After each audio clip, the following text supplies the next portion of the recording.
Hello students, today in this session let us going to discuss about another distribution, which is chi-square distribution. So in this module we have already seen what is joint probability, Markov chains and problem related to that, sampling theory, large samples and small samples, t-distribution, and now we are going to discuss about chi-square distribution. So chi-square test, we also call it as chi-square test, and it is as it is a test of goodness of fit. What is this chi-square test is all about? The quantity chi-square is a Greek letter, describes the magnitude of discrepancy between the theory and observation. So difference between the theory and observations will be measured by using the Greek letter chi-square. That is why it is called as chi-square distribution. So if the value of chi is 0, the observed and the expected frequencies will completely coincide. So if there is no difference between those two, then they will coincide. And as the chi value increases, it indicates that the discrepancy is also more. So greater the value of chi-square indicates greater the discrepancy between the observed and expected frequencies. So therefore, chi-square affords a measure of correspondence between the theory and observation. So expected and the observation, and theory and the observation, they are one and the same. So let us see what exactly the definition tells about.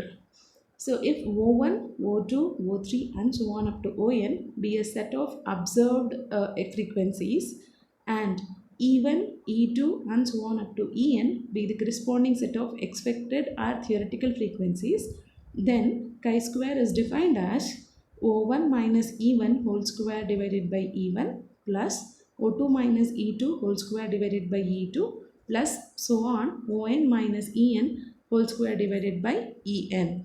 In other words, we can write this as summation I varies from 1 to n Oi minus Ei whole square divided by Ei, where I varies from 1 to n. And this chi-square distribution is always works out with n minus 1 degrees of freedom. So here summation Oi and summation Ei, which will be equal to n, that is, we call it as total frequency. So we have used n minus 1 degrees of freedom here. So what is this degrees of freedom is?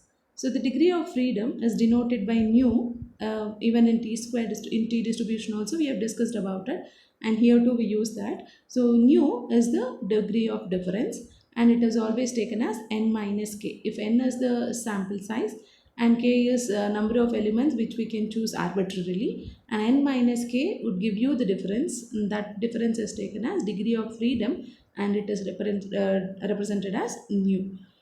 And k is the number of independent constraints in a set of data of n observations. So coming further, chi-square test is one of the simplest and most general test is used, and it is applicable to large number of sampling problems confined to the test of goodness of fit, the data fitting to the correct test to the data has been measured by using chi-square in most of the cases. So here, before getting into the problem, there are few things that we need to remember.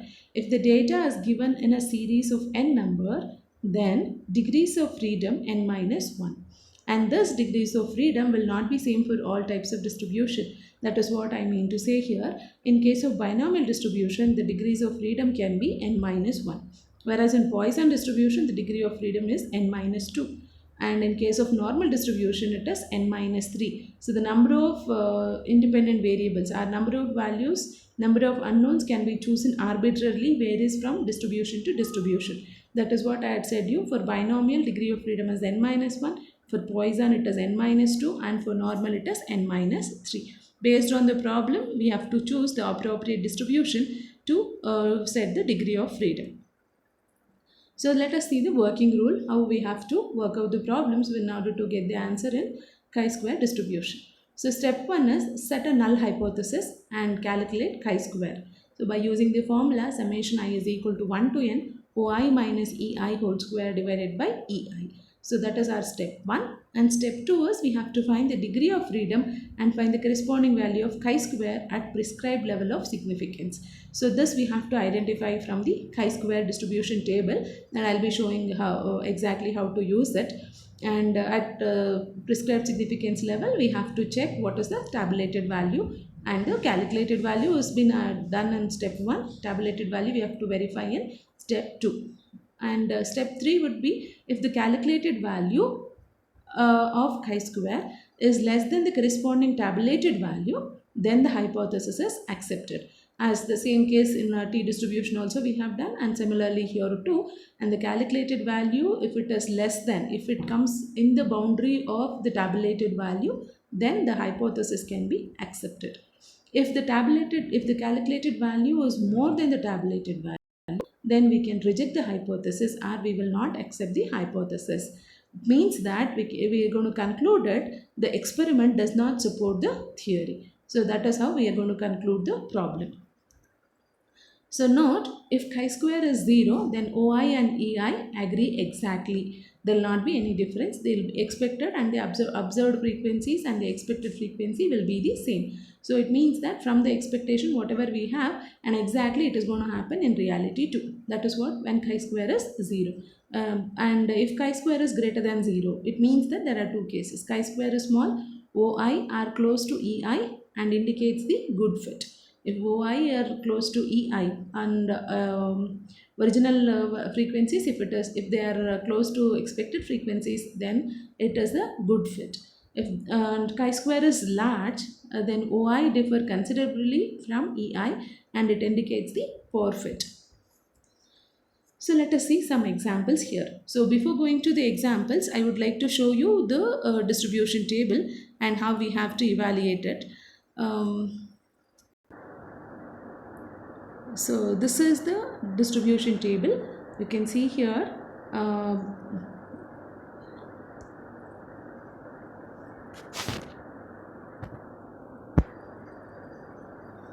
so look at this. The degrees of freedom has been given vertically downward direction, and the probability of the significance level point at 99%, at 95%, 90%, 70, 99, 95, 90, 75, 50, 25, 10, 0.05 and 0.01 level of significance is being given. So if at all you have to evaluate at 5% level of significance and the degree of freedom is 9, then you have to move downward direction till 9, and at 9 you have to move horizontally till you get 0.05 level of significance. So it means that it is at 95% of confidence limit. So this is how we will be using the chi-square distribution table. Usually these values will be given as a hint in the problem itself. If it has been not given only, then we will refer this. So let us see the first example. In an experiment on PR breeding, in pea breeding, the following frequency of seeds were obtained. So round and yellow type of seeds were 315, wrinkled and yellow types of seeds are 101, round and green types of seeds are 108, wrinkled and green types of seeds are 32, and totally there are 556 seeds have been given. So theory predicts that the frequency should be in proportions of 9, 3, 3, 1. Example the correspondence between the theory and the experiment. So this is the question. So you have to evaluate chi-square theory as well as in the experiment.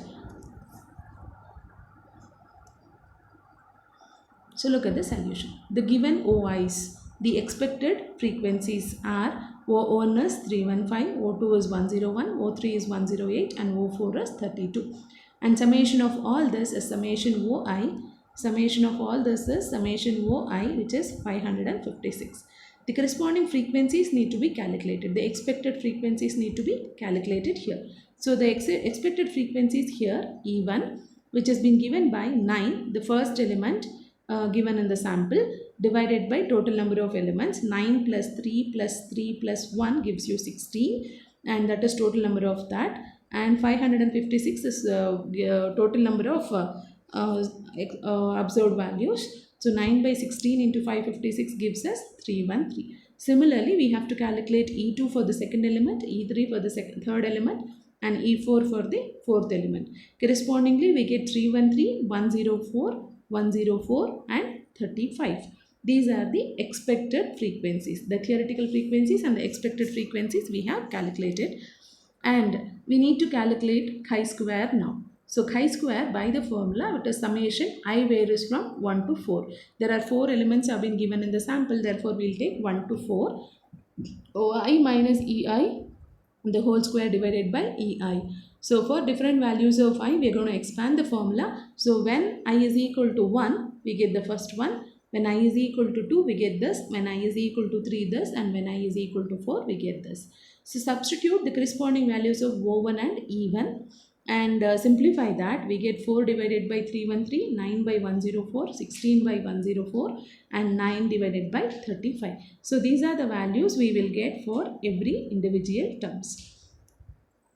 So now on calculating all these things, on simplifying, we get chi-square is equal to 0.51 and the degree of freedom here is nu, which is equal to 4 minus 1 is 3. So now for nu is equal to 3, we have chi-square at 0.05% of significance level is 7.815. That is a tabulated value. So let us see this in the table. So nu is equal to 3, that is the degree of freedom is 3 and you have to check the value of chi-square at 0.05% of significance level.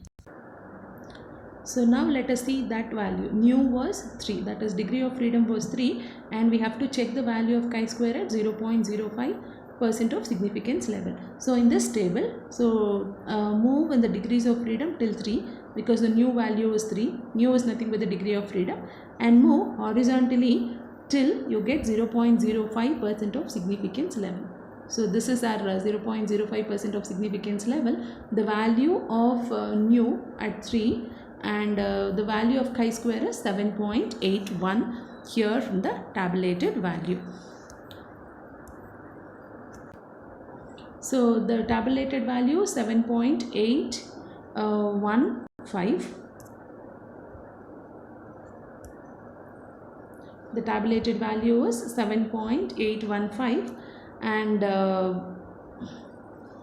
the calculated value is 0.51. Tabulated value is 7.815. So chi-square calculated is less than the chi-square tabulated. So that is 0.51 is less than 7.815. So there is a very high degree of agreement between the theory and experiment. So this is what is the conclusion and this is what is the conclusion. So it was asked us to check the theory and the expected values and we have done that. There is a large difference between them was the conclusion. So in the next session, let us see some more problems on chi-square distribution. So thank you.